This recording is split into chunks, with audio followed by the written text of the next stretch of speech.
Pilihan untuk menjadi wirausaha ini diawali ketika orang tua ya mungkin ini wasiat mungkin wasiat bahwa cukup orang tua saja yang menjadi pegawai negeri, dan itu memotivasi saya untuk selalu berusaha hidup di luar kebiasaan orang tua saya yang menjadi pegawai negeri.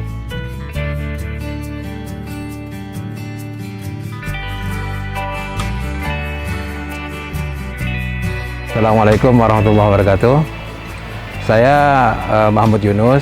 Saya mulai bisnis tahun 2009, meskipun embrionya sudah dimulai tahun 2003. Berawal dari perusahaan keluarga yang bernama Pusat Pengolahan Kelapa Terpadu.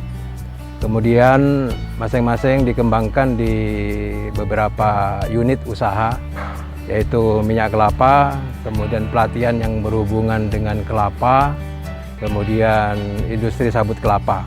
Ya, alamatnya di Desa Bangunjiwo, Bantul, Kasihan, Bantul. Kenapa kelapa? Pertama, karena kelapa ini merupakan industri rakyat atau perkebunan rakyat yang hampir di seluruh Indonesia dimiliki 90% oleh rakyat. Berbeda dengan kelapa sawit. Kelapa sawit ini dimiliki oleh swasta atau industri-industri besar. Tapi kalau kelapa ini dimiliki oleh petani. Tetapi selama ini tidak ada petani kelapa yang memiliki nilai lebih dari kelapa yang di kebun mereka. Rata-rata jatuh ke tengkulak kemudian dijual di pasar. Inilah yang menyebabkan kami prihatin, kemudian kami di Pusat Pengolahan Kelapa Terpadu memutuskan untuk bagaimana memberdayakan masyarakat dan memiliki nilai lebih dari kelapa yang biasanya dijual hanya dalam bentuk gelondongan selama ini. Salah satunya yang menyebabkan kenapa kelapa ini menjadi pilihan kita, karena kelapa ini hampir dari bagian-bagian dari kelapa ini sangat bermanfaat. Mulai dari akar bisa untuk obat diare, kemudian dari batangnya untuk bangunan, kemudian dari daunnya bisa untuk sapu, untuk kerajinan dan lain sebagainya. Kemudian di buahnya saja ada beberapa produk turunan, diantaranya dari minyak kelapa bisa dibuat sabun, dibuat obat, kemudian dibuat minyak goreng dan aneka macam kosmetik yang lain. Kemudian dari buahnya juga sabutnya bisa dibuat tali sabut yang itu dapat digunakan untuk mengatasi abrasi dan lain sebagainya. Kemudian dari batok kelapanya saja itu bisa dibuat arang aktif. Kemudian dari arang aktif itu bisa bermacam-macam industri yang menggunakan, diantaranya industri peredam suara dan lain sebagainya. Kemudian airnya itu dibuat nata de coco, yang nata de coco itu seratnya juga di Jepang bisa dibuat layar televisi atau layar monitor. Jadi luar biasa untuk kelapa ini. Sedangkan minyaknya saja itu kalau kita ekspor ke Australia, kemudian di Australia ekspor lagi, itu dibuat namanya NCT, yang itu berfungsi untuk campuran susu yang bisa diminumkan kepada bayi-bayi yang sebenarnya dia tidak bisa untuk minum susu sapi. Minyak kelapa ini sebenarnya kenapa dibilang dengan healthy cooking oil ya, sebagai minyak goreng sehat atau minyak masak yang sehat itu. Yang pertama karena tidak ada proses RBD di sini. Proses RBD ini menggunakan hidrogen peroksida di dalam membleaching atau membersihkan minyak itu seperti halnya pada minyak sawit atau kopra. Tetapi di minyak kelapa ini kita menggunakan proses pembuatan pengambilan minyak dari kelapa itu dengan proses dingin atau dengan cool process, tidak menggunakan pemanasan. Meskipun dalam proses pembuatan minyak goreng ini harus membuang namanya lemak asam bebas. Lemak asam bebas ini kita buang tujuannya agar ketika orang yang memasak gitu tidak menimbulkan asap ketika menggoreng menggunakan minyak kelapa, karena kandungan airnya masih tinggi sehingga kandungan air dan lemak yang menguap itu harus kita tangkap gitu menggunakan penyabunan, dengan menggunakan penyabunan, sehingga sangat nyaman. Dan penyabunan ini dibersihkan pada terakhir produksi dengan menggunakan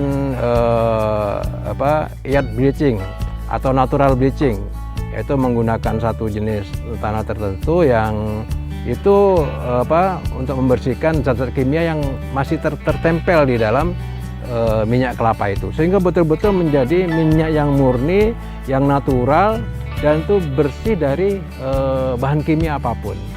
Nah, itu diantaranya, sehingga minyak ini banyak disukai oleh kalangan atas, meskipun harganya sangat mahal dibandingkan dengan minyak biasa, bahkan 3 kali dibandingkan dengan minyak sawit. Ketika kita memproduksi ini, faktor utama di masyarakat ketika mengemas minyak kelapa yang punya kesan tidak baik ya pada zaman dahulu. Ketika saya masih kecil, orang itu banyak kesan yang negatif terhadap minyak kelapa. Yang pertama karena tengik, kemudian yang kedua minyak kelapa ini dianggap kolesterol gitu. Sebenarnya ketika Profesor John Cabarra di Universitas Hawaii Amerika itu melakukan riset tentang minyak kelapa, ini menjadi kelapa trennya menjadi naik. Akan tetapi yang paling berpengaruh ketika menjual minyak kelapa ini adalah di packaging. Oleh karena itu kami di Pusat Pengolahan Kelapa Terpadu ini kemudian bagaimana produksi masyarakat ini bisa memiliki nilai lebih. Karena mungkin ketika orang melihat gitu, kita ingin membeli bukan sekedar mengedukasi isinya atau manfaatnya, tetapi mereka melihat bahwa ini catching gitu, jadi indah gitu. Begitu indah, mereka cenderung untuk membeli. Oleh karena itu kami mendesain sendiri botol untuk kita kemas dengan baik sehingga layak untuk kita masukkan.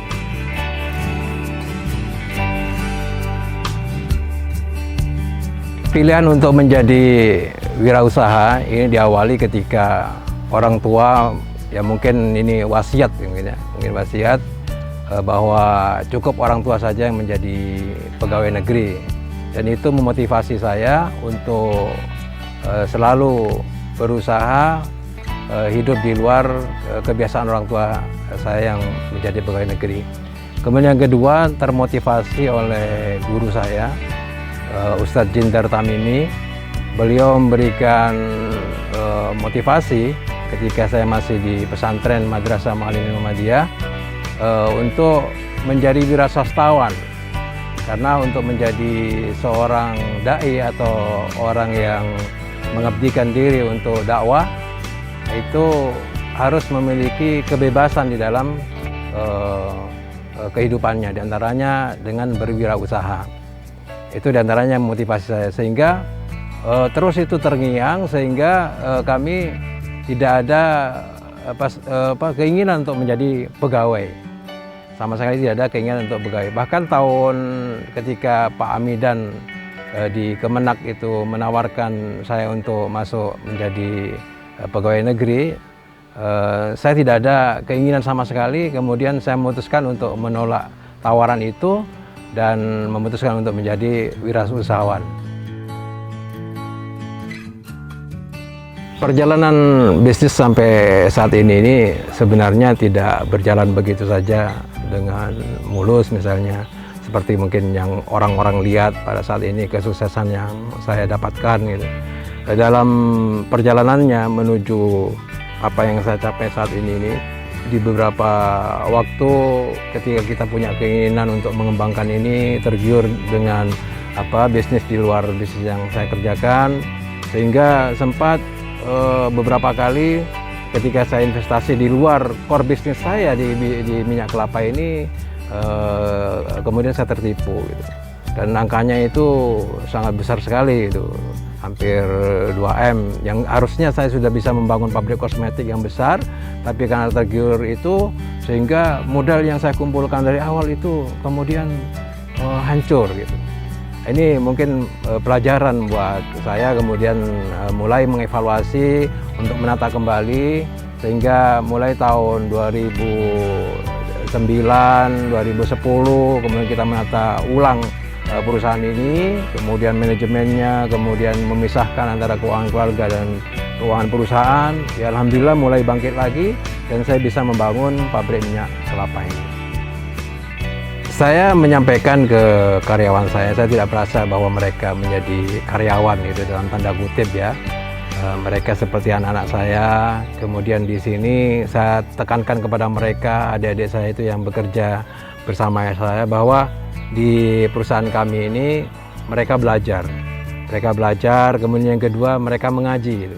Kayak kalau hari Senin mereka ada ustadz yang membimbing, dan itu juga bekerja di tempat kami menjadi kepala produksi, itu mengontrol hafalan dan tahsin atau bacaan Al-Quran mereka gitu. Dan itu menjadi kewajiban. Jadi setiap pagi sebelum mereka bekerja 15 menit pertama mereka harus mengaji, kemudian sholat duha, kemudian baru bekerja. Sehingga mereka betul-betul merasakan ketenangan. Kemudian ketika masa produksi dari pagi sampai sore itu kita iringi dengan murotal Quran, sehingga situasi bekerja itu betul-betul secara ruhiyah itu insya Allah mereka lebih siap gitu, lebih tenang, kemudian tidak terganggu oleh hal-hal yang lain, lebih konsentrasi, sehingga produk yang kita hasilkan nyaris tanpa ada satupun kegagalan gitu. Ini diantaranya. Alhamdulillah mereka merasakan nyaman gitu dengan di sini. Yang awalnya tidak bisa ngaji, mulai dari Iqra mereka bisa ngaji sampai mereka punya hafalan Al-Quran minimal 1 juz insyaallah. Untuk teman-teman pengusaha, apakah yang baru atau yang sudah mulai jalan gitu, agar sampai pada kesuksesan, jangan sampai mudah putus asa, itu yang pertama. Karena pada suatu saat ini seperti nasihat kawan saya gitu, nek wis sampai wancine katanya, kalau sudah sampai waktunya itu kesuksesan itu pasti akan didapatkan. Oleh karena itu ditekuni terus secara istiqomah, satu saat akan tahu kunci kesuksesan itu seperti apa. Nah, di sana itulah letaknya pemenang atau kesuksesan itu akan tercapai jika kita istiqomah di dalam menjalankan bisnis apapun. Mungkin itu diantaranya yang selama ini saya lakukan. Saya tekuni saja sampai sekarang ini. Untuk mendapatkan produk kami, Herco Cooking Oil ini bisa menghubungi WA 081 8025 19002. Mari kita berwirausaha dan ciptakan peluang usahamu sendiri. Sukses untuk Punca Media.